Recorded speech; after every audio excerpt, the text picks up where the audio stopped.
살아계신 하나님 아버지, 감사와 찬송과 영광을 올려드립니다. 아멘. 오늘도 저희들의 생명을 연장시키시고 복된 한 날을 허락해 주시고 건강 주셔서 또 저희들의 발걸음을 아버지의 이 집으로, 주님의 몸된 교회로, 은혜의 보좌 앞으로 인도해 주셔서 찬송과 기도와 하나님께 예배를 드릴 수 있는 은혜를 주시니 아버지 감사합니다. 아멘. 누구에게나 열려 있으나 누구나 오지 못하는 이 자리에 저희들 있게 하시니 감사합니다. 아멘. 아버지, 이 시간 하나님의 말씀을 듣기를 소원하오니 아멘. 성령 하나님께서 각 사람 한 심령 가운데 역사하셔서 아멘. 천래의 음성으로, 하늘의 음성으로 듣는 시간 되도록 이 시간을 주장하여 주옵소서. 아멘. 예수 그리스도 이름으로 축복하며 기도 올리옵나이다. 아멘. 아멘. 자, 어제부터 우리가 하박국서의 말씀을 지금 이제 보고 있습니다. 하박국서도 3장으로 되어 있는 짧은 소선지서에 해당이 되는데, 1장, 어제 그 1장 1절로 그 11절까지 말씀에서도 말씀을 드렸습니다만은 1장과 2장에서는 하나님께 질문을 해요. 하박국 선지자가. 그리고 선지자가 질문을 하고 하나님이 대답하는 형식으로 되어 있는데, 어제 그 1장 전반부에 해당하는 그 본문에서는 첫 번째 질문이 뭐였냐면, 왜 하나님의 선민들, 택하신 하나님의 백성들을 그냥 방치하시냐? 그들이 타락하면 왜 공의로 행하지 않으시고 불법이 난무하고 있는데도 왜 가만히 계시냐? 이거에 대한 질문이었단 말이에요. 아마 저와 여러분이 이 세상을 살면서 신앙생활 하면서 그 드는 생각들과 거의 같을 거예요.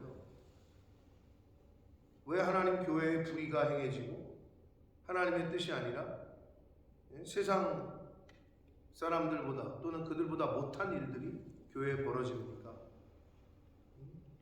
라는 질문에 비유할 수 있겠고, 오늘 본문은 하박국 선지자의 이 두 번째 질문은 뭐냐면, 이스라엘 백성들, 선민들보다 더 악한 바벨론이 이스라엘 백성들, 즉 선민을, 하나님이 택하신 백성들을 유린하는 것이 과연 합당합니까? 바벨론 저 악한 것들이 유다를 유린하는 것이, 침략하고 포로로 끌고 가고, 이게 합당합니까? 라는 질문이란 말이에요. 그럼 이걸 오늘날로 얘기하면 뭐냐? 하나님, 저는 저 사람보다는 좀 더 신앙생활 잘했다고 생각을 하는 것 같은데, 또는 저 사람은 믿지도 않는데 왜 저 사람이 이 믿는 나를 더 힘들게 하고 어렵게 하고, 왜 믿지 않는 사람들이 믿는 성도들을 핍박을 하고 하는데 가만히 계십니까? 라는 질문과 똑같은 질문을 하고 있는 거예요. 아마 신앙생활 하시면서 한두 번쯤은 똑같은 질문을 또는 생각을 해보지 않으셨을까? 근데 잠언에도 말씀을 하죠. 악인의 형통한 것처럼 보이는 것 뿐이지 그걸 부러워하지 말라, 이렇게 말씀한단 말이에요. 아니, 왜 나는 열심히 하는데도 안 되는 것 같고, 저 사람들은 하나님도 모르는데 왜 잘 되는 것 같고, 아마 그럴 때가 있으실 거예요. 하박국 선지자와 좀 비슷한 질문인 거죠. 근데 이 세상을 살면서 그런 질문이 안 들 수가 없죠. 그러니까 하나님께서 성경에도 말씀을 하셨겠지만, 자, 그래서 믿는 신앙인들이, 하나님을 믿는 저와 여러분이 오늘날에 충분히 가질 수 있는, 하나님도 모르고 예수도 믿지 않는 악한 것들인데 왜 저들이 믿는 사람들을 어렵게 하고 교회를 핍박하는데 하나님 왜 가만히 계십니까? 이거에 대한 질문이라고 할 수 있어요.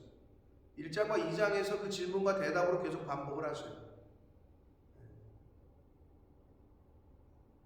이제 하박국서를 통해서 하나님의 섭리, 하나님의 때, 하나님의 방법, 이런 것들을 확실히 깨닫고 그거를 확실하게 믿고 인내하고 기다릴 수 있는 신앙을, 그러한 믿음을 소유하는 저와 여러분 되시길 축복합니다. 아멘. 자, 12절 봅니다.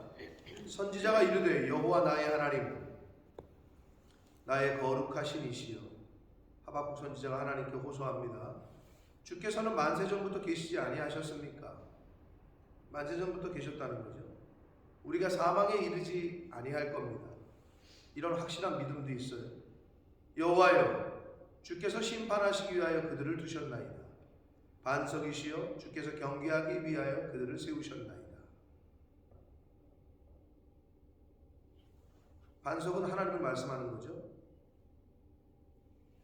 자, 주께서 심판하시기 위해서 그들을 두셨다. 경계하기 위해서 그들을 세우셨다. 그들이 누굴까요?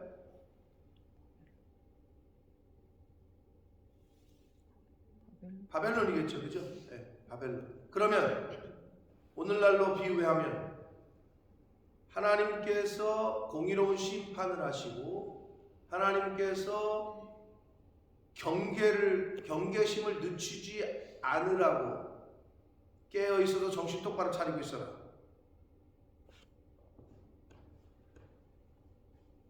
청어 이야기 아시죠? 청어 맞죠? 청어 이야기. 청어 맞는 것 같아요. 기억 안 나요?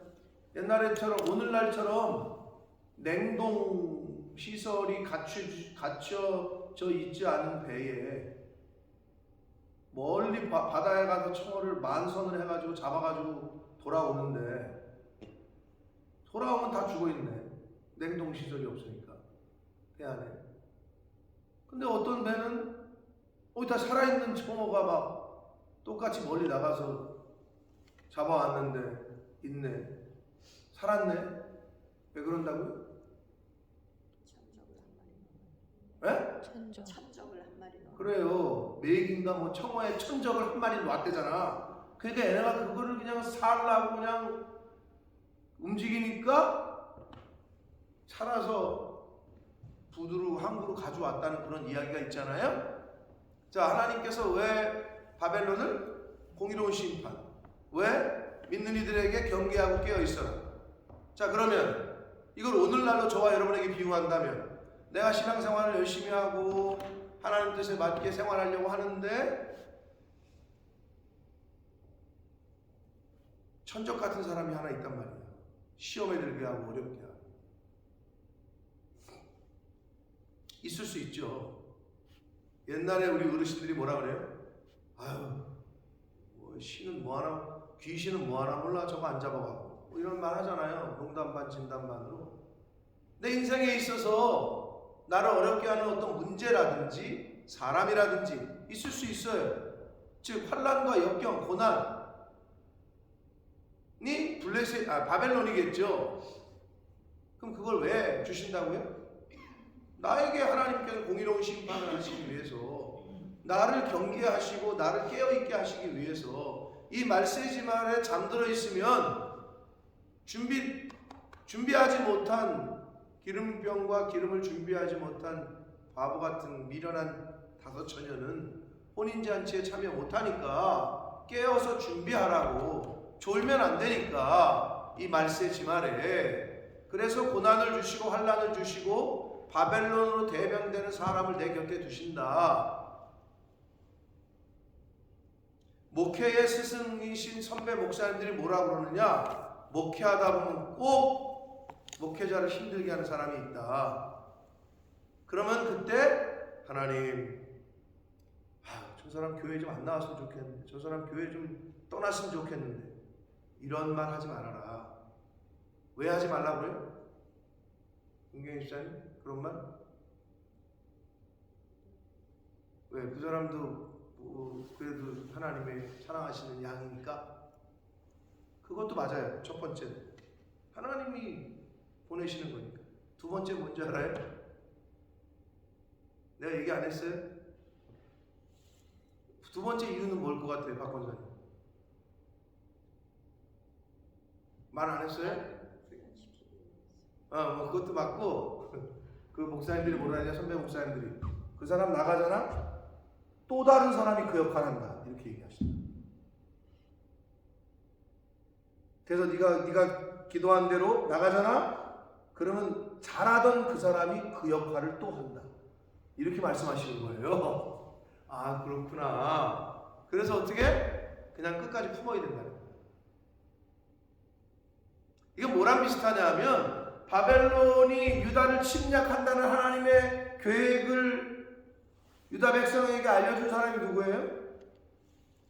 예레미야 아니에요. 예레미야 선지자가 니네 그냥 저 애굽에 내려가서 원조 요청하고 그런 거 하지 말고 그냥 믿음을 지키고 하나님의 뜻에 그냥 저거 해라. 그랬더니 이 백성들이 이거 미친놈 아니야? 해가지고 때리고 뭐하고 그런 나중에는 애굽으로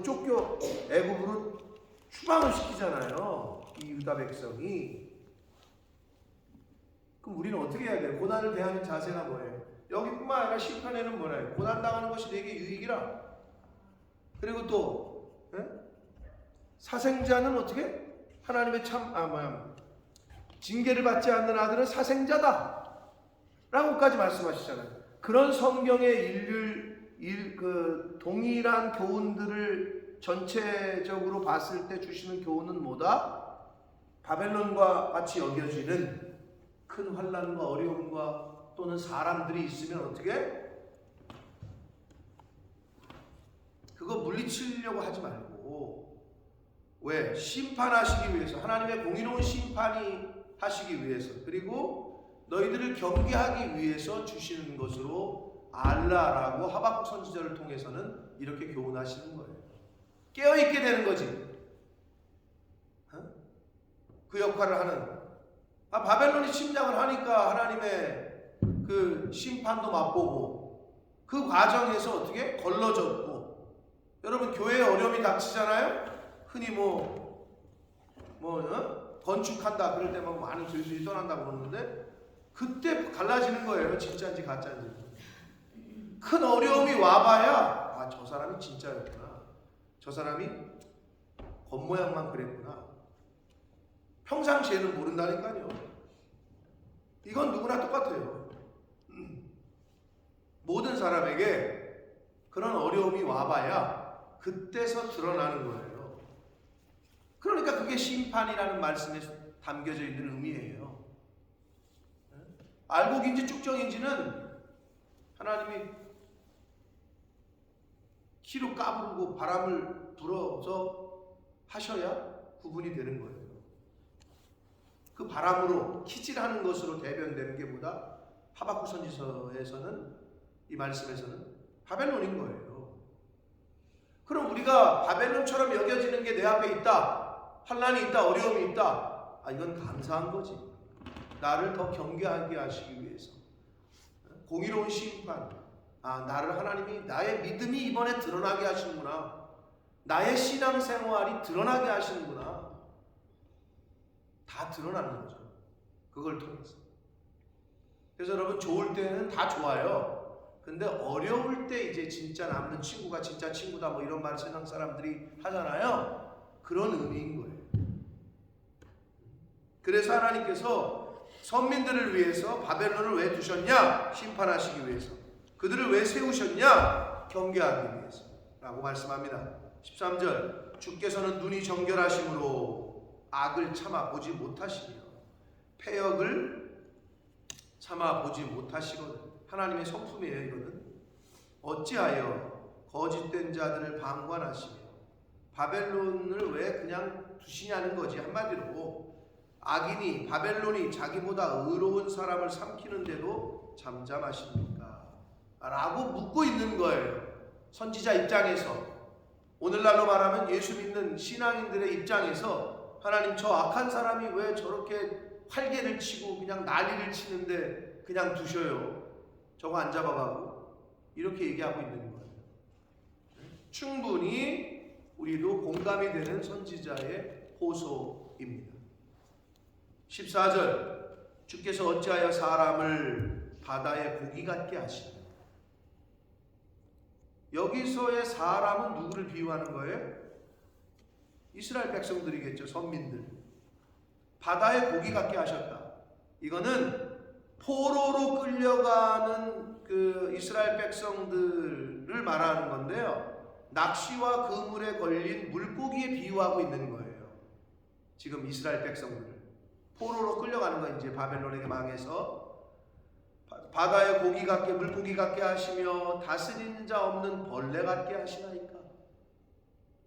그렇게 되죠. 바벨론을 통해서 벌레만도 못하게 잡혀가고 다 죽고 그냥. 그가 바벨론입니다. 여기서 그는 낚시로 모두 낚으며 그물로 잡으며 투망으로 모으고 그리고는 기뻐하고 즐거워한다. 낚시하는 거 고기 물고기에 비유했잖아요. 낚시, 그물, 투망 다 물고기 잡는 거잖아요. 낚시는 알 거고 그물도 아실 거고 투망은 아시죠? 투망 모르시는 분 있어요? 아시죠? 던져보시진 않으셨죠? 그게 기술이 있어야 되거든요. 그물은 말 그대로 미꾸라지 같은 거 잡는 거 족대 같은 그물이고 투망은 그것도 그물이긴 해. 근데 좀 큰 거지. 이렇게 잘 가지런히 잡아서 어깨에 탁 걸쳐. 그래가지고 이거를 어깨에 반쯤 걸치고 이걸 이렇게 해가지고 촥 뿌리는 거지. 그럼 이게 동그랗게 돼가지고 촥 퍼져요. 왜? 그 그물 끝에 납이 달렸거든. 그래야 이게 땅으로 바닷속으로 가라앉으면서 물고기를 잡는 거죠. 그게 투망입니다. 그러니까 바벨론이 이스라엘을 침략해서 죽이고 포로로 끌려가는 거를 낚시하는 사람들, 투망 던지는 사람들, 그물질하는 사람들이 물고기 잡는 거에 비유를 했다는 거예요. 그러고는 기뻐하고 즐거워한다는 거죠. 16절 그물에 제사하며 투망 앞에 분향하오니. 이게 참 문학적인 표현이고 아주 제사와 분향을 누가에게 하고 있다고? 그물과 투망에다가 하고 있다는 거죠. 그럼 이걸 오늘날로 비유하면 뭐예요? 현대인들이 누구에게 머리를 숙여요? 뭐에 머리를 숙여요? 돈이죠. 그물과 투망은 나의 배를 채우게 하는 도구잖아요. 그러니까 이 그물이 그냥 너무 고맙네, 이 투망이 너무 좋으네 하면서 거기다 제사한다는 거야. 하나님을 모르는 어리석은 우상 섬기는 사람들의 모습이죠. 오늘날로 말하면 뭐예요? 돈이 자기를 살리는 줄 알아. 돈이 자기 생명을 유지시켜 주는 줄 알아. 돈이면 다 된다, 이런 말이 다 나온단 말이에요.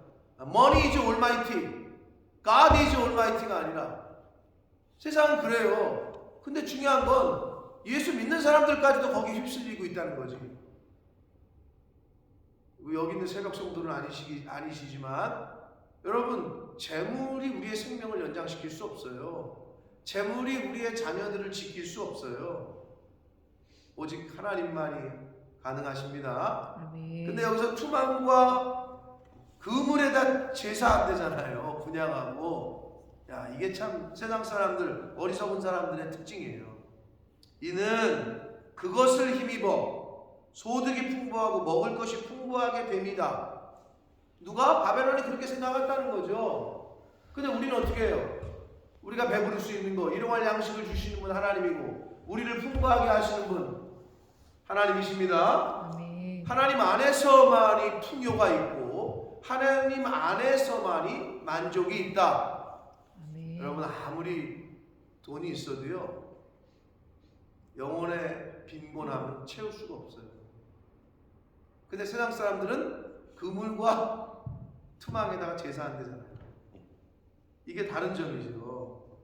17절 그러면서 그가 그물을 떨어요. 그물을 떤다는 얘기는 물고기를 잡았으니까 떨어야 될 거 아니야.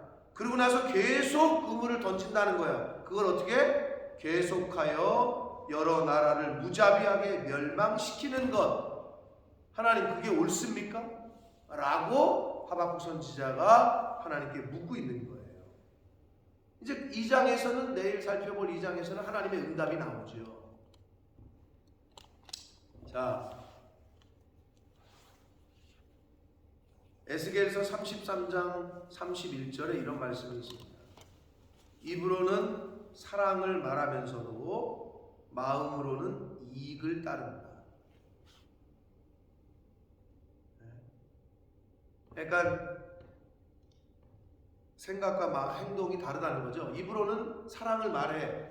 그런데 진짜 행동은 자신의 이익에 따라 행동한다는 거죠.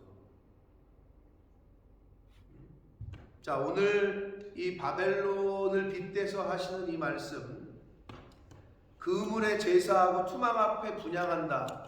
그물과 투망은 뭐라고요? 사람들의 배를 불리게 하는, 다른 나라를 침략해서 그물과 투망은 바벨론의 군사력, 힘 이런 거라고 상징되는 거라고 보시면 되는데, 자, 그물과 투망에게 제사하는, 분향하는 사람이 어디 있어요? 그렇죠? 근데 이건 뭘 말하느냐? 자신의 배를 채우려고 하고 자신의 이익을 탐하는 자, 그게 우상숭배라고 가르쳐 주시고 있는 거예요. 여러분, 내 이익만 탐하고 탐욕은 우상숭배다. 디모데전서 6장 9절에 악을 행하게 하고 파멸과 멸망에 빠지게 하는 게 탐욕이다 라고 디모데전서 6장 9절에 가르쳐 주시고 있어요. 그래서 탐욕은 그게 우상숭배라는 거예요.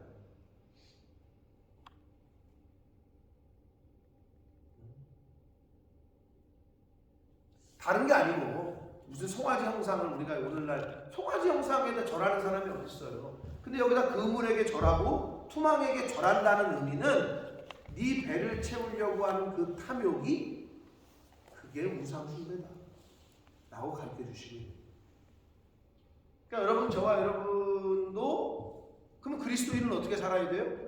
자꾸 줘야죠. 줘야 돼. 자꾸 그거를 못 살면 하나님이 아닌 우상숭배하고 사는 거예요. 자꾸 움켜쥐려고 하면 그게 우상숭배예요. 그러니까 자꾸 줘야지. 베풀고 나누는 거를 다른 말로 하면 뭐예요? 희생이죠.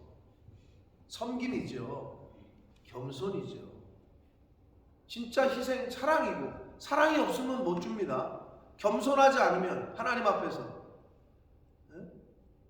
섬기는 마음이 없으면, 희생이 없으면 줄 수가 없어요. 자꾸 움켜쥐지.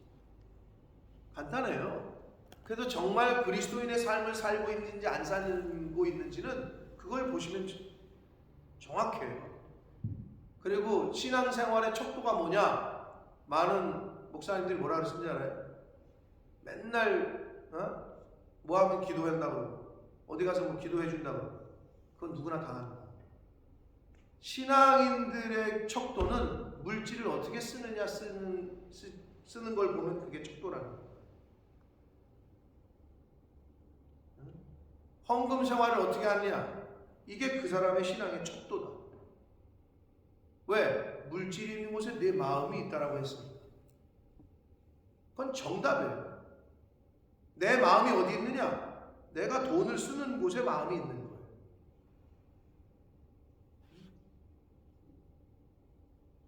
아니, 빵이 필요한데, 옷이 필요한데 자꾸 그래, 아유, 내가 기도할게. 기도하면 그 사람이 따뜻해져요? 그게 누가 얘기한 거예요? 제 얘기가 아니라 야고보 사도 얘기 아니에요.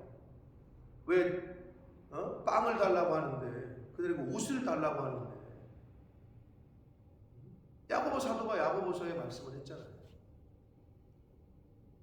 사랑하는 성도 여러분, 그물과 투망에 제사한다. 이거는 뭐다? 즉 나의 탐심과 탐욕은 곧 우상숭배임을 잊지 말아라 라는 교훈이고 가르침입니다. 오늘 하루를 사실 때 하나님의 자녀로서, 하나님을 섬기는 사람으로서 그물과 투망에 제사하는 자처럼 사는 자가 아니라 하나님의 백성답게 그렇게 사시는 저와 여러분 되시길 축복합니다. 아멘. 근데 그게 잘 안 되죠. 사회생활 하면서. 내가 커피를 샀으면 저 사람이 한번 사야 되는데 또 사기. 안 사면 내버려 두세요. 그럼 어떻게? 하나님이 나 복 받으라고 하시나 보다.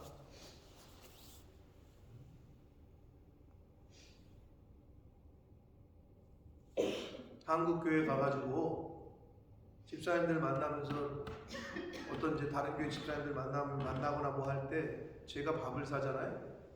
그러면 놀라더라고. 아니 왜 목사님이 돈을 내냐? 한국 교회는 아직까지 그런가 봐요. 근데 나도 복 좀 받아야 될 거예요. 여러분, 대접받는 거는 말 그대로 이 세상에서 맛있는 거 먹는 것으로 끝나. 그런데 대접하는 사람은 복이 있어. 아니 성경에 그렇게 약속을 하셨는데 왜 그 기회를 놓치고? 그러니까 어떻게 하려면 대접을 하려고 힘쓰고 애쓰는 거지. 근데 또 너무 그래서도 안 되지, 그죠? 욕심쟁이지, 그지? 상대방이 대접할 기회를 줘야 그 사람도 복을 받는 거 아니에요? 그런 차원에서 해야 되는데 누가 사나? 오늘은 내가 내지 말아야지. 오늘은 저 사람이 안 되나? 그건 세상 사람들이 눈치 보는 거고, 우리 믿는 사람들의 눈치는 어떻게 해야 되느냐? 내가 대접해가지고 복을 받아야 되는데. 그게 똑똑한 사람이지. 하나님이 약속을 하셨는데 어떻게? 주는 자가 복되도다. 아멘.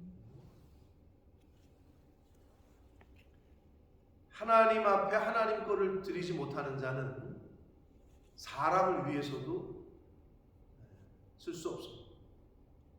근데 반대로 하나님 거를 하나님께 드리지 못하는데 사람에게 쓴다. 그거는 신앙인으로서 조금 점검을 해야 됩니다. 세상 사람들이 그걸 왜 하죠? 그게 뇌물이에요. 저 사람한테 뭔가를 줘야 나한테 떨어지는 게 있다고 생각하기 때문에 자꾸 그렇게 하는 거란 말이에요. 그런 차원에서의 대접이 아니라 하나님의 말씀에 순종하는 차원에서의 우리가 대접하는 삶을 살 때, 주는 삶을 살 때 하나님께서 예비하시고 약속하신 복을 받게 될 줄 믿습니다. 그리고 그 복이 자녀들에게까지 흘러갑니다. 늘 이걸 잊지 마시고, 오늘 하루 하나님이 생명을 연장시키셨어요. 수십억 있던 사람도 어제 죽은 사람은 쓸 수도 없어요.